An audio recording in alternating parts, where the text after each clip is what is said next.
Good morning. Welcome to my home. I'm Jordan Piazza. While many are feeling hopeless, I'm full of hope. Hope for myself, hope for our city and parish. Today I announce my candidacy for Mayor President of East Baton Rouge Parish. I make this announcement mindful that some will see me at 32 years of age, too young to serve as Mayor President. Rather, I see myself as filled with the energy, idealism, and ideas of a new generation for our community. I believe this energy, idealism, and these ideas are critical for our common future. Today, we struggle with challenges that few of an older generation could anticipate. Our world is different, our challenges are greater, and our city parish must make changes to meet these challenges. COVID-19 and the governmental response to it has helped to create an economy that is struggling. Some businesses will never be able to reopen due to the shutdown, especially small businesses, which encompasses 90% of all businesses in East Baton Rouge Parish. These are the businesses of middle-class families and workers. These jobs will be the first jobs lost due to COVID-19. Our community will suffer along with our people. Take a moment and consider the triple hit our economy is enduring. State government will no doubt have to shrink because the state revenues will fall, and we can only live so long with the hope of federal bailouts. We are witnessing a change in education, one that requires more technology and less personnel than before, and fewer jobs. Finally, we have seen the oil and gas industry and the construction associated with it take an unprecedented hit. We must change our approach to economic future. The mayor, president, and city parish government cannot alter our course alone, but we must begin the effort to do so. We must begin to build an economy based on the new realities we face. This is why I will bring business leaders, workers, academics, and sectors of all of our community together to build a realistic, practical, business-friendly 5- and 10-year economic plan for our city, parish, and region. We must act quickly and we must act boldly. Our situation is not likely to change if we do not start working to change it ourselves. We simply cannot wait on Uncle Sam, and we cannot accept status quo. The impact of COVID-19 and the cultural difficulties enveloping our nation will find their ways into our classrooms and schools. Make no mistake, we are not immune as a community. I will work with our school board, education leaders, and our city parish budget to find ideas and resources to aggressively address the difficulties that flow from these two issues. It should be the future policy of our school system, not just during COVID time, to provide every student with a digital device so they can stay at home and be schooled should their parents choose to do so. Students faced with the danger of viral infection must have the ability to stay home, be protected, and still receive a good education. We know this works, and because it does, we must make it a permanent and sustainable feature of our educational system. As Mayor President, I will find the money or lead the fight to acquire resources to make this possible. Not only must we protect our students from COVID-19, but we must ensure our students are physically safe from the degradation of our violence in schools. It has been a long dealt with problem, but it demands our attention today more than ever. Inside our city, I want a police officer in every school, every day, all day. I will do all I can to make this happen with our city police department. We will find mixtures of policies, personnel, and resources to make this work. Children should not suffer violence while they are attempting to better themselves in our educational system. In the remainder of the parish, I will work with the sheriff, mayors, and school boards to implement the same policies and assign law enforcement to these schools. Again, protection and safety of our children must not be an issue. It is a necessity. If our community is going to meet these complexities, we must also deal with the basic needs of what we face in new and innovative ways. It is a good thing to resurface our interior streets and roads, but better streets and roads only get a driver to the traffic jam faster. We will eventually reopen our economy, our full economy, with all the traffic it generates. The lack of a new bridge will again become clearly apparent. We need smart growth policies that get people excited, bring in development, and actually address the problems at hand.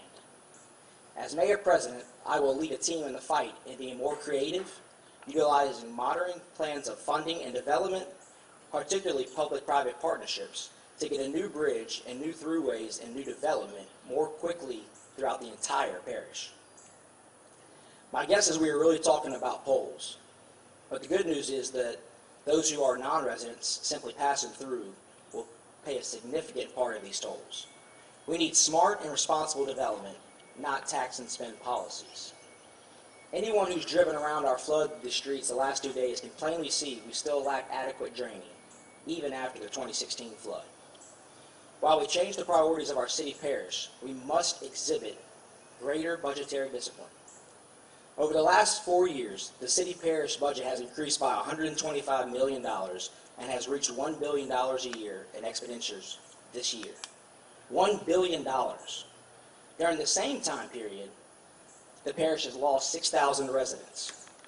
The increased cost of governmental operation mixed with the exodus of the taxpayers from the parish is a prescription for disaster.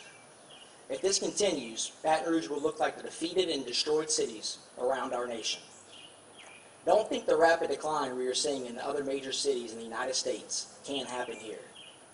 This must not happen, and we must take the needed steps to stop this decay in the next 4 years, or we may not avoid this calamity for our community. There are numerous budget reforms we can undertake, but it all starts with the Mayor President. Priorities need changing. The courage to say no must be a part of it, and finding new, innovative ways to provide services for less is essential. As we take on new initiatives, old budgeting practices simply will not suffice. One item we cannot defund is our law enforcement. Literally, the craziest idea being proposed throughout our nation. We cannot defund, downsize, or decrease it, particularly while crime rates are increasing. I know violent crime and drugs have many fathers, but our city parish government must be focused first and foremost on safety and protection of our residents. Public safety is the most essential and basic service. An individual has a 1 in 15 chance of being a victim of a violent or property crime inside our city. 93% of other cities in Louisiana have crime rates lower than the city of Baton Rouge. 2018 and 2019 were record years for homicides in our city. And so far in 2020, we've had 52 homicides, which puts 2020 on track to have more murders than ever before in the history of Baton Rouge. We all know the statistics. Many victims know the bitter reality.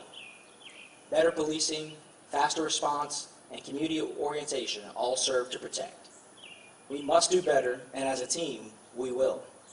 We also know battling crime and drugs require a mixture of remedies. The question is, what is the correct mixture? Today, few cities get the mixture right.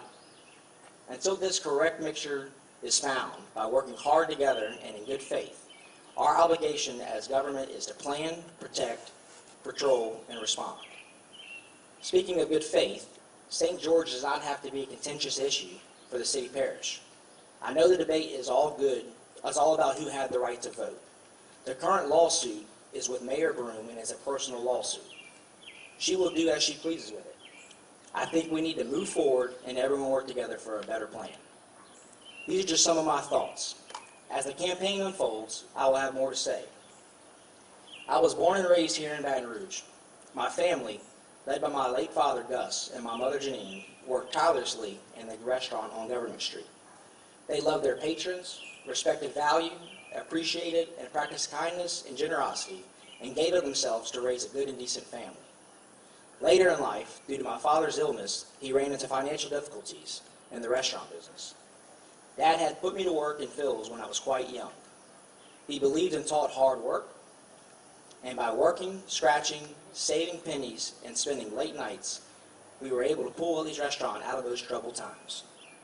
I graduated from University High School and Louisiana State University. I worked for Raising Cane's, a fast food idea that exploded out of Baton Rouge into the American consciousness. It was a lesson of new approaches, ideas, and creativity, always raising the bar. I recite my history not to impress. I want every person in our community to know that I share their commitment to hard work, family, basic conservative values, and a belief in chances and opportunities.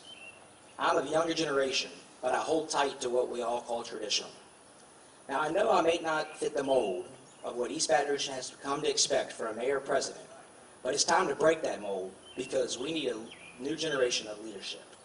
I'm young and I'm not a politician, but I was born here, I grew up here, I started businesses here, I married my lovely wife here, and I will raise a family here. My hope is that over the course of this campaign, I'll get the opportunity to prove that I want what's best for this parish. I do not want our city parish stuck in a declining situation in 4 more years. I do not want us to be on the fast track to see what we too often see in other cities in America. This is a community of good, hard-working, educated, vibrant, and fun people. I want these qualities reflected in our city parish government. We have new challenges. We have a new generation to meet them. So I humbly ask for each of your support, prayers, and your vote. Now let's get the job done. Thank you.